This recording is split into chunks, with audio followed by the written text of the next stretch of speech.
Talk to Cassius. Conversations with today's icons from business, sports, and entertainment. I'm your host, Cassius F. Butts. Welcome back to another episode of Talk to Cassius. I'm your host, Cassius F. Butts. And today we actually have a pretty interesting person today. She is a serial entrepreneur, one of the smartest people I've ever met. I've known her for a couple minutes. In reality, she'll say a couple decades, but I'm going to say a couple minutes. I want to introduce you today of having here Daraja Asili. Daraja, glad you are here with us today on Talk to Cassius. Cassius, I am beyond excited to be here talking with you today. Oh my gosh, I am so thankful that our paths crossed while we were on Clubhouse. Absolutely. So here's the great part about it is our show really, we talk about business, sports, and entertainment, but really the business aspect of what we talk about today is something that's really, really important, particularly for people who are looking to make headways into the world of entrepreneurship. You've been doing this for a minute now. You've been doing this for several minutes now. Daraja is actually one of those person who's taking the horns by the head and said, hey, I'm going to do it my way. She's got signed up with Goldman. Can't wait here to talk about that with Goldman Sachs. And I also really want to talk about really what you're looking to do next. And so if you'll take the opportunity right now, Daraja, just jump in and let folks know who you are. And really, I'm not going to read your bio because it's boring. No one wants to just read a bio. But we'd like to hear from you. Talk about who you are. Who is Daraja? I love that, Cassius. I am not a big bio reader. When you asked me to send you my bio, I'm definitely more of like experiences. And I know one of the things I just feel so blessed that I'm able to do is I finally have found my passion. And what my passion is really building businesses and building businesses that I'm passionate about. And currently I've been building my own business. Back in 2014.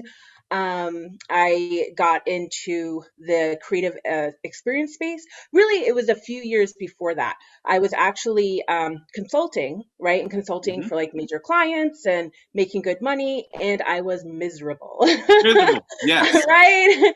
I'm sure other people have felt the same way. And so I remember being like, like I need to do something that I can feel passionate about. And I came across this art organization. And so they were looking for someone to kind of start things up in DC, had no like experience in event production or producing a show. I do have a huge love for the arts. Yes. And so that kind of just launched me into this whole like creative art space, right? And so let me jump in right quick. When we talk about arts, we're not talking about just going up and just drawing a picture. We're talking about like a variety of different arts and arts initiatives, right? Talk about that. Yeah. So we were bringing together artists from musicians, bands, fashion designers, actual visual artists in variety of mixed mediums, comedians, photographers, hairdressers, makeup artists, right? So I would curate this experience, bring them all together in a one night showcase. So we would have anywhere from 50 to 60 artists. So on stage, our last show we did was at the Howard Theater. So on stage, we would have about 3 to 4 bands performing in all different genres too. So we'll have some hip hop, we'll have some country band, we'll have blues, we'll have jazz. So each show we did was slightly different. We'd have some fashion shows and then a pop-up visual art gallery, right? And so in that experience, I learned like my kind of superpower. I'm really good kind of at partnerships and sales and marketing. Yes. And so in my kind of meeting the artist, the number one thing I would hear the artist say is, I don't have any money. I'm like, what do you mean you don't have any money? Like you have this amazing like you need money to start, right? Yeah. And they had these super creative people, but they didn't know exactly how to take what they had created and turn it into revenue for them, right? Then they would be able to do more of what they love. So one of my missions in doing these shows, and I'm so happy it happened quite a bit, is to have these artists sell many of their pieces or even sell out of their work, right? So I would have shows where artists would sell every single piece that they brought with them to the show. And that to me was like super powerful. And that kind of led me into my next company that I'm doing now, which is allowing just regular people like you and I, right? So Cassius, have you ever picked up a paintbrush before? I have, unfortunately. Oh, you have? Okay. And so So, and are you painting on a regular basis? No, by no means. No, I No. don't have Okay. that skill set. Okay, but you can, right? So that's the next thing. So then the whole, if anybody's heard of like the paint and sip industry, so then I started working with bars and restaurants, bringing these paint and sip events to their venue on their slower the night of the week. So there's twofold happening. One, the restaurant owner was getting business. So here I am again helping another small business owner, which is a huge passion of mine. And then two, that problem I mentioned before where artists were like, I don't have any money. I was like, hey, would you want to do some of these events? And the artists were like, definitely. So the artists loved helping regular people. The So same. no experience was required. Someone would walk in, and I would love to see the transformation, right? So someone would walk in, primarily most of the people attending were females, right? If a Okay. man did come, usually they were dragged by a woman, their girlfriend, their wife, right? Or Right. their partner. Sure. And they'd be like, I can't do this. There's no way I can do this. Oh, why did you make us do this? Like, oh, at the end, they have this amazing painting, right? So we take everyone step by step from blank canvas to finished product. So that's been kind of like the journey. And so I absolutely, like I said, love what I do. I love giving an opportunity to people that I work with for them to also love what they do. So that's kind of my approach to business and what I love to do. Wow. So, well, here's the other cool part about it. It's not just in the arts. I mean, you actually do that as well. I mean, that's Happy Trees Entertainment, right? Correct. And you Hmm. are based out of Washington, D.C.? Yes. So based out of Washington, D.C., pre-pandemic, we were in D.C., Maryland, Virginia, as well as New York. And I was in the process of expanding to Texas, Houston, and Atlanta. So we were doing in-person events, as I mentioned, in bars and restaurants. Of course, that kind of just stopped. I did pivot as a result of the pandemic to virtual. So Okay. now we're open up, we're doing them nationwide. We're doing virtual paint parties and candle workshops and flower arrangement for military bases in North Dakota, Alaska, property complexes in New Hampshire, Seattle, Washington, right? Wow. So the pandemic, I have to say, I always try to look at gifts that I'm given from things that may be really challenging for me. And one of the gifts I can say of this period has been I now have like two additional revenue streams to my business where I never even was thinking about it. Like I honestly wasn't thinking about virtual, right? I was thinking about expanding my in-person events to different cities. Now I have this second revenue stream when we can do in person again, and it allowed me to be international. So we just did a coffee art event and half of the attendees were in Germany, right? Wow. So yeah, so it's just yeah, it's just so it's just so fun. I love being able to, like I said, do what I love and also bring that and bring creativity into other people's lives. Now, how did it start? Ooh, how did it start? So I would say um, Happy Trees definitely started. And it was kind of a combination. So for a while, a lot of this I was just doing kind of for fun. And it was interesting when I first started doing the paint parties, I never thought it would get as big as it did. My initial thought was, oh, I'll do this for fun. I'm helping out some artists. I'll organize it. They're going to be able to make money. And at the same time, I was in the process of getting my licensing and studying and everything to open up a mortgage company again, right? Because I figured even though it wasn't initially my passion per se, Mhm. it definitely was a good business, right? And a great way to make money, Right. right? I definitely didn't see the opportunity at the time to make money in that industry. And now, as a result of that, I just have a way more open perspective as to what people can make money doing, right? So So, now, but let yeah, me go ask ahead. you before you go into the next part, because Goldman Sachs, how did they get in the middle of all this? I mean, you Yes, actually great got question. accepted to the Goldman Sachs program, which is difficult to get into, right? Mhm. So, Yeah, that is a great question. I don't know if someone actually referred them to me. somehow it came across my path, right? So I think it was in year 2018, I was doing, 7 figures of revenue. And I had reached this point. I don't know if any other business owner has experienced this before. Like, I'm really good. Like, I'm really good at reaching out. I'm really good at getting a mentor. I'm really good at getting a coach, right? I'm really good at that kind of stuff. I'm really good at Googling. But there was something going on where I was like, this voice in my head saying, you don't know what you don't know. I was Mm-hmm. like, what do you mean you don't know what I don't know? Mm-hmm. Mm-hmm. Right? Like, I find someone but I didn't even know what to ask. I was at that point in building my business where I wasn't even sure exactly what to ask. Yeah. All I knew was I wasn't really that happy. Right.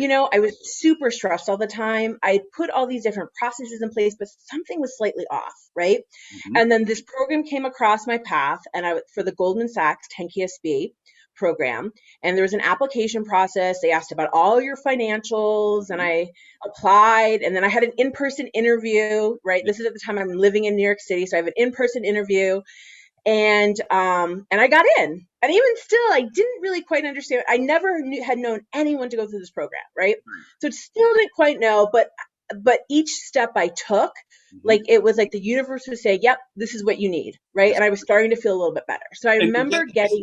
let Mhm. everyone know what does it mean to be in the Goldman Sachs program. I mean, tell our listeners, what does that mean? Yeah, so it's a program that was started by Goldman Sachs, and they've partnered with Babson College. They've also partnered, I think another supporter is Warren Buffett. We recently had I'm not sure, I don't, town hall isn't the right word, but we had some sort of gathering end of last year. Warren Buffett was a speaker. So some really amazing entrepreneurs, business owners, corporations who want to support the small business Yeah. is involved with this program, right? And their belief is you help the small business owner in America, you help them bring on additional employees. This in turn helps the economy as a whole, So it's right? almost like And I didn't. a mentoring program that helps you to scale up to get to that next level, right? Yes, exactly. It is definitely a mentoring program to help you scale up. It also, like I would say one of my top um, takeaways from it, in addition to you're literally going through like a mini MBA, right? In about 6 months. So every single Wednesday we met in person. You're in a cohort of 30 to 40 other business owners. And the business owners range anywhere from being in business for 2 years all the way to 100-year family owned businesses, Wow. right? Wow. And so just being in that room with individuals that are at different stages within their business is super powerful because every single one of them understood what I was talking about when I was saying like, oh, I'm stressed about this, or oh, I don't know what to do with HR, because someone probably had been through it in the room.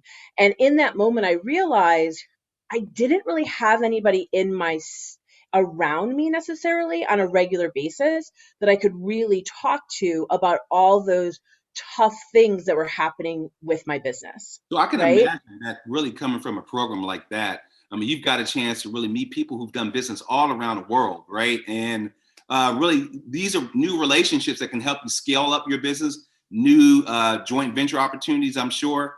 But you mentioned something about all around the world. You haven't just lived in one place in the United States, right? You've been like everywhere, probably Pluto Yeah. for all I know, right? I mean, talk about all the places you've been and how this has brought you back to where you are today. Yes, no, I definitely consider myself a location independent business owner. So, though I do in-person events, I specifically made it so I personally can operate whatever is happening no anywhere in the world, right? And I even tested that out. In when I was done with the Goldman Sachs program, the treat to myself was to live in Kenya for a month, Wow. right? So I was in Nairobi, Kenya for a month. Yes. Everything worked great. My business was still running. Events were still happening. It was great. Wow. And then for me personally, I love to travel. So I've actually I've actually driven. I'm a huge driver. I love driving. I've actually driven cross country. I think at this point from East Coast to West Coast, at least like 2, 3, or even 4 times, Wow. Yeah. right? And then during the pandemic, I'm not really traveling by air right now, but I just knew I needed to get out of the house. So for 4 days, I drove from here to Texas and Yeah. back just for the heck of it, right? Yeah. Just to get out, see the scenery, and it was super helpful for my mental state. Well, I will tell you So, one thing that people will know. We've known each other for a long time, but we actually worked together for MBNA back many moons ago, 20 something years ago, right? Uh, 30 now. But geez, we started when we were teenagers, right? So, we did. but the reality is that no, you've really come to a place in your professional life. You've accomplished so many great things with Happy Trees Entertainment. You accomplished so much with Goldman Sachs, and the things we're doing also on that other social thing, Clubhouse. We get on there every week and talk about different things related to PPP, business, financial acumen, all those sort of things, right? Just in our last couple of minutes, can you tell really for the folks who are viewing today, Daraja, what's next? And what will it take? What advice would you give someone who wants to do the things that you're doing? Maybe not the way that you did it, but really kind of what does it take to be that self-starter to get going and leave us with some lasting words of things that we could kind of tag along with our own business initiatives. Yeah, absolutely. I think the biggest advice I can give anyone who wants to start their own thing, be their own boss, is do it. I can't tell you how many times I hear about people strategizing. I've got to have a business plan. I've got to have business cards. No, you actually don't need any of that. Just start. Just do something, right? Do something that it will generate income, right? And probably should be specific with that, right? So do something that will generate income in whatever you're passionate about, right? So if you make pumpkin pies and you want to sell those pumpkin pies, make those pumpkin pies, Yeah. right? Put them up on Instagram of pictures of your pumpkin pies. These are going to be $25, right? Just do it, and then you can start filling in all the other processes and procedures as you go. But I find so many people who want to have their own business are so stuck in the planning stages. And I do think there is some value in planning, and there also is in value in taking action. So that's my biggest advice, is definitely take action.